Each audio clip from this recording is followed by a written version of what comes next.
history. I can't believe my eyes.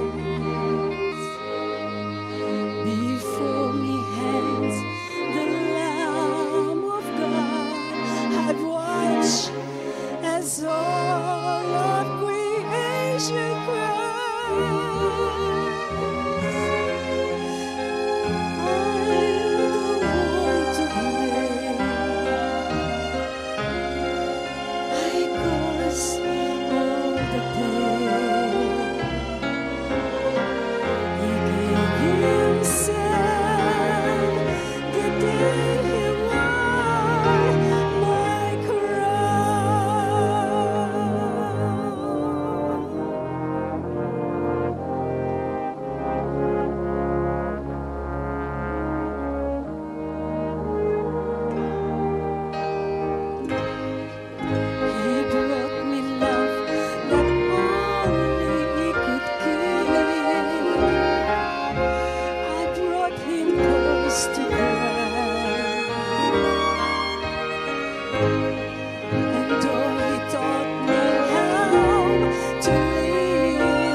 Through the gate,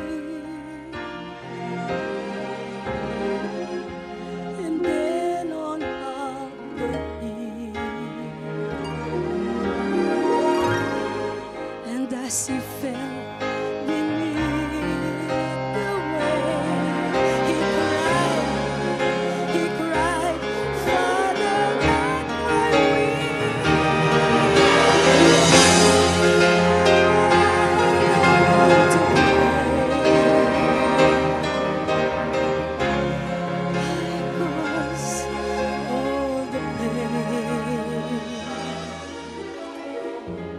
gave himself the day he wore my crown.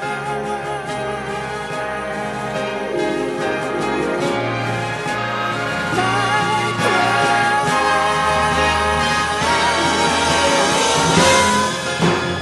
I'm the one to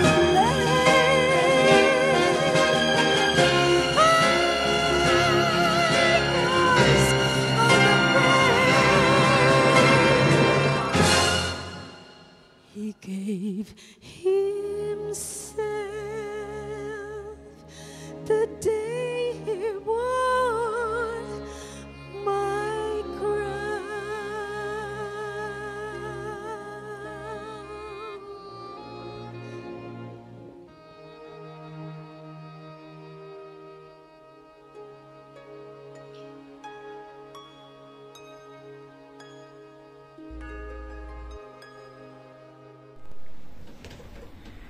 Magandang gabi po sa ating lahat.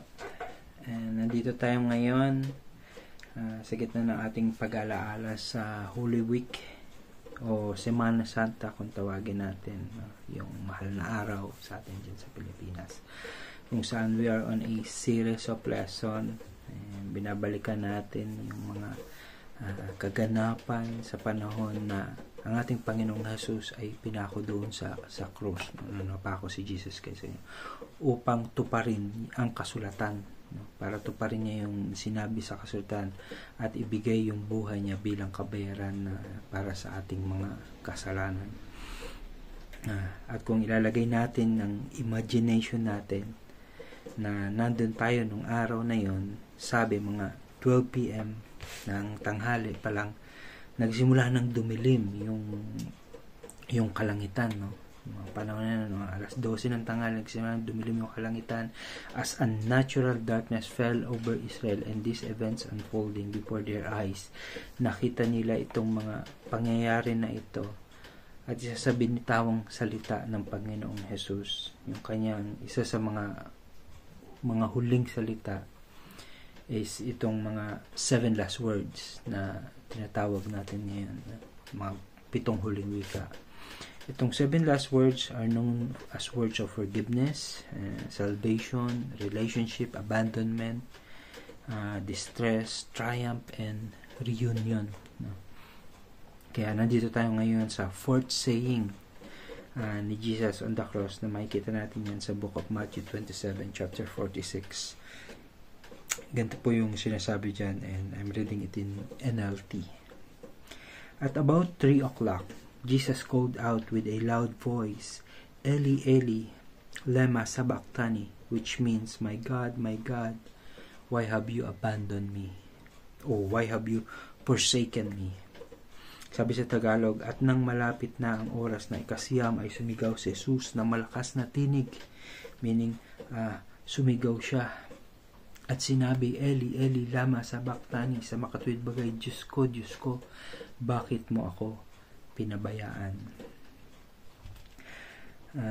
Yung 9th hour corresponds to approximately 3 p.m., mga alas 3 na ng hapon, in Jewish timekeeping, sa Jewish timekeeping, sa pagtingin nila sa oras.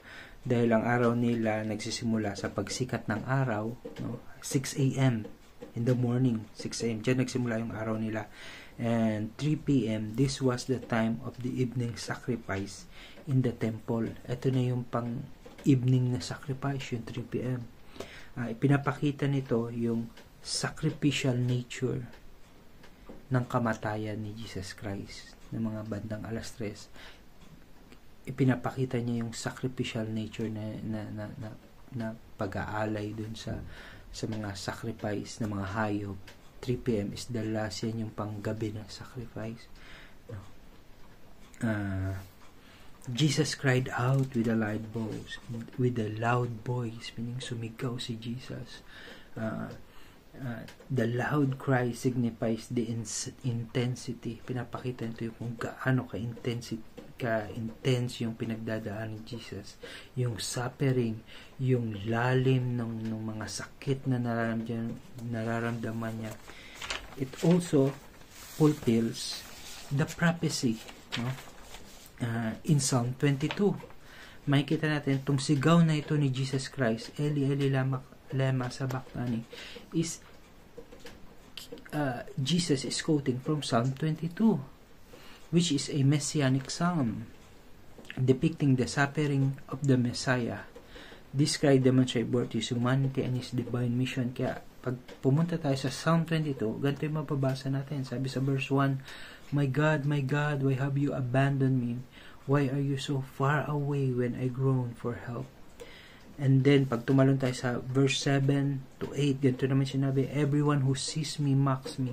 They sneer and shake their heads, saying, is this the one who relies on the Lord?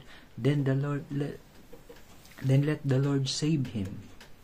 If the Lord loves him so much, let the Lord rescue him. My life is poured out like water, and all my bones are out of joint. My heart is like wax melting within me. And then sinabi pa dyan na they divide my garments among themselves and throw dyes for my clothing. And then pag pumunta naman tayo sa New Testament, yan talaga yung nangyari.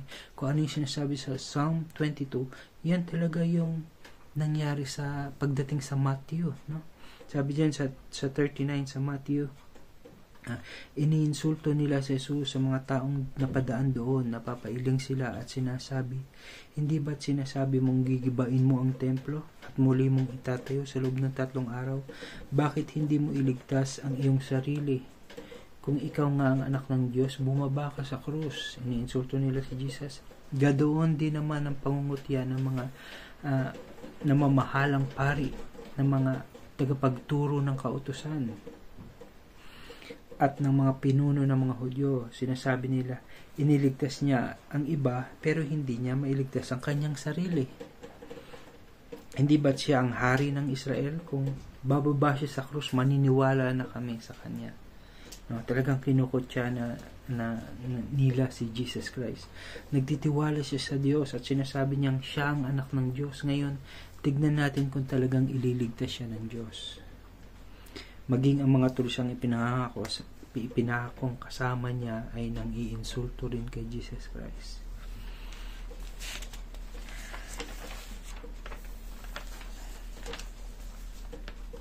So ano yung makikita natin dito sa fourth saying na Eli Eli lema sabachthani, no?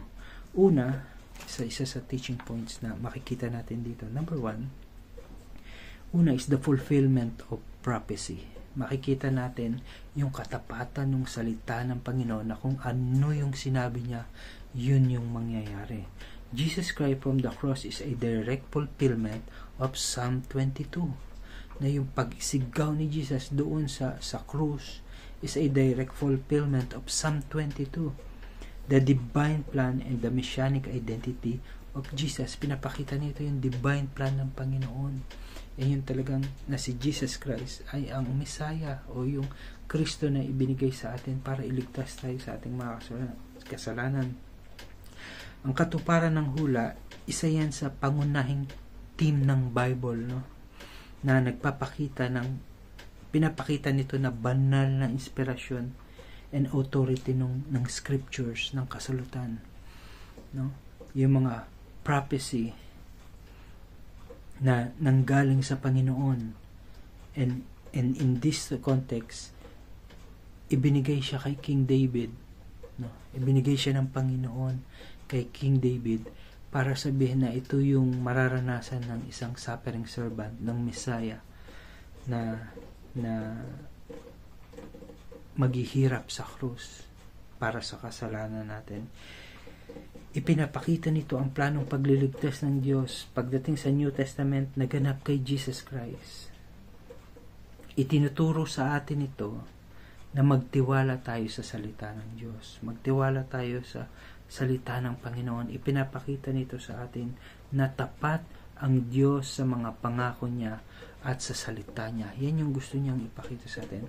Tapat ang Panginoon. Pag may sinabi siya, may pinrapisay siya, gagawin niya yun sa panahon natin. Or gagawin niya talaga. Magiging tapat siya sa salita niya. Ganon din yung nangyari sa krus. Nung sinabi ng Panginoon, Eli, Eli, lama sabachthani. No? Pinapakita nito na kailangan natin magtiwala sa salita ng Panginoon dahil tapat ang Panginoon na mangyayari lahat ng ipinangako niya.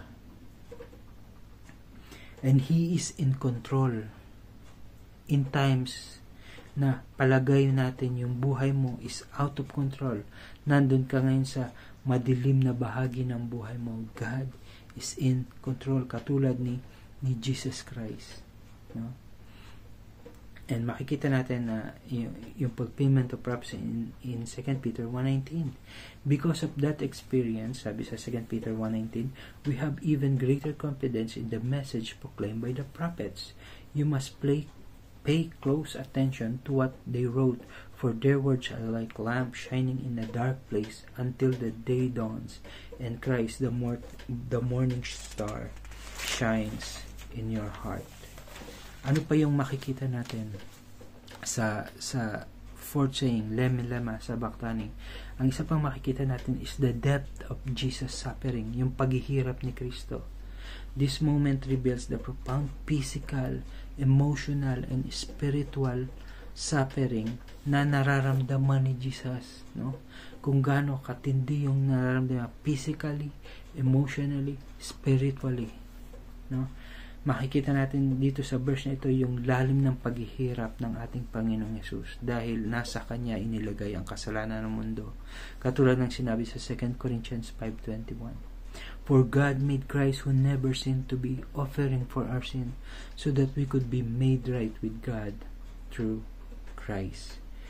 And makikita din natin dito yung attitude ng Panginoon towards sin na halos hindi siya makatingin sa Kanyang bugtong na anak. Makikita natin yan in Isaiah chapter 53. The spiritual suffering of Jesus Christ, perhaps the most profound aspect of His passion on the cross. Dinala niya yung mga kasalanan natin. This separation from the Father with whom He had perfect communion is expressed in His cry, my God, why have you forsaken me? This moment of abandonment underscores the depth of His spiritual suffering. Yung lalim ng spiritual suffering ni Jesus at the time. As He took upon Himself the punishment deserved by humanity. Nilagay niya sa Kanya yung kabayaran ng kasalanan na dapat tayo yung magbayad ng kasalanan. Ano pa yung isang matutunan natin dito? The call to trust in God's plan. The call to trust in God's plan. Jesus' reliance on Scripture during His darkest hour encouraged believers to trust in God's Word, His sovereign plan, even when circumstances seems dire. No? Ito naging blessing sa akin na sa panahon ng pinakamadilim na panahon ng buhay ni Jesus Christ is holding to scriptures. Pinanghahawakan niya yung salita ng Panginoon na yan yung nagbibigay ng lakas sa Kanya. And ganun din sa atin. It is a call unto us na pagtiwalaan natin yung scripture, pagtiwalaan natin yung salita ng Panginoon kahit nandun tayo sa pinakamadilim na bahagi ng buhay natin, katulad ni Jesus Christ.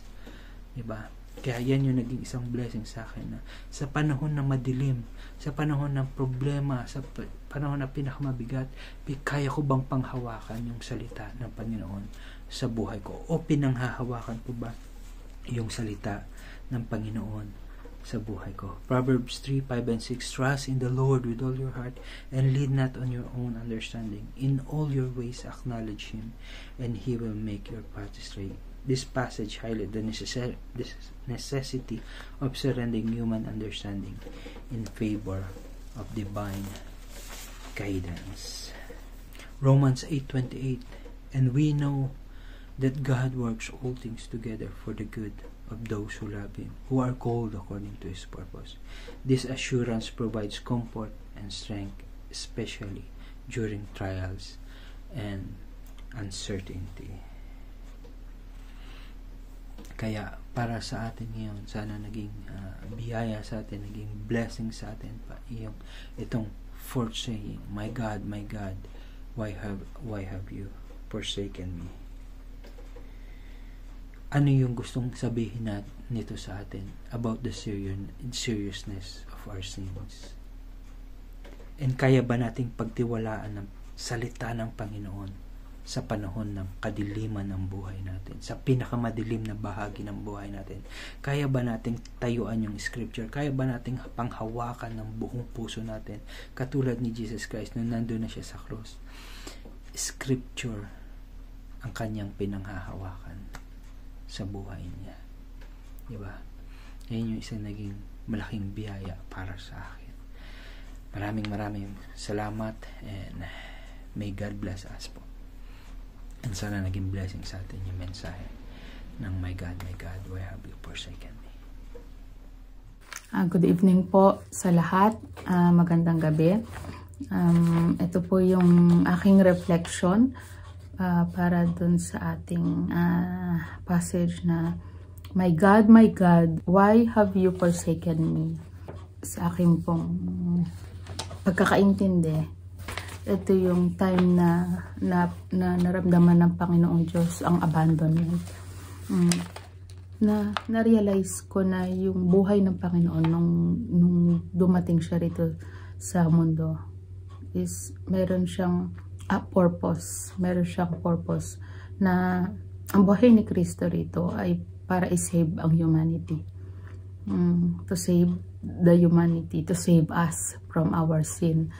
Para magkaroon tayo ng buhay na walang hanggan, ng pag-asa na magkakaroon tayo ng buhay kasama si God, ang ating Ama, na magkaroon tayo ng relationship. Kaya yun yung purpose niya, to save.